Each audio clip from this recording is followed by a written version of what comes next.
اللہ اللہ اللہ اللہ اللہ اللہ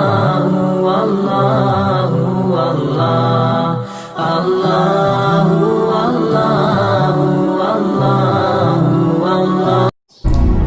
جن عیب دار جانوروں کی قربانی جائز نہیں ہے وہ ملاحظہ فرمائیں۔ پہلا،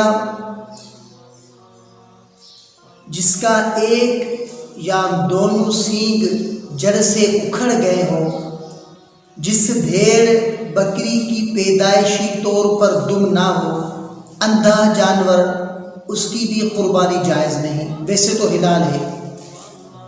ایسا کانا جانور جس کا کانا پن واضح نظر آتا ہو، اس کی بھی قربانی جائز نہیں۔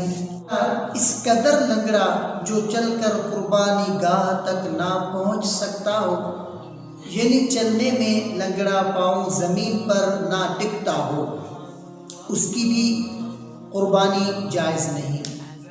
ایسا بیمار جس کی بیماری ظاہر ہو، اس کی بھی قربانی جائز نہیں۔ جس کے پیدائشی طور پر دونوں یا ایک کان نہ ہو، ان کی قربانی بھی جائز نہیں۔ جس کے دانت بالکل نہ ہو یا اکثر گر جانے کی وجہ سے یا گھس جانے کی وجہ سے چارہ نہ کھا سکتا ہو، تو اس کی قربانی بھی جائز نہیں۔ اور جس جانور کو مرض جنون اس حد تک لاحق ہو گیا ہو کہ چارہ بھی نہ کھا سکے، اس کی قربانی بھی جائز نہیں۔ اور ایسا خارشی جانور جو بہت دبلا اور کمزور ہو، اس کی بھی قربانی کرنا جائز نہیں ہے۔ جس کے تھن کاٹ دیے گئے ہوں، اس کی بھی قربانی کرنا جائز نہیں ہے۔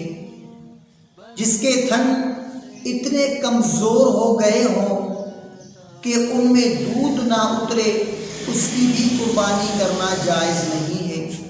جس گائے کے 2 تھن کاٹ دیے گئے ہیں، اس کی بھی قربانی جائز نہیں ہے۔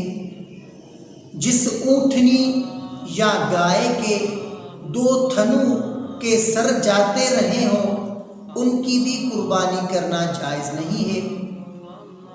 جس گائے کی پوری یا تہائی سے زیادہ زبان کاٹ دی گئی ہو، اس کی بھی قربانی کرنا جائز نہیں ہے۔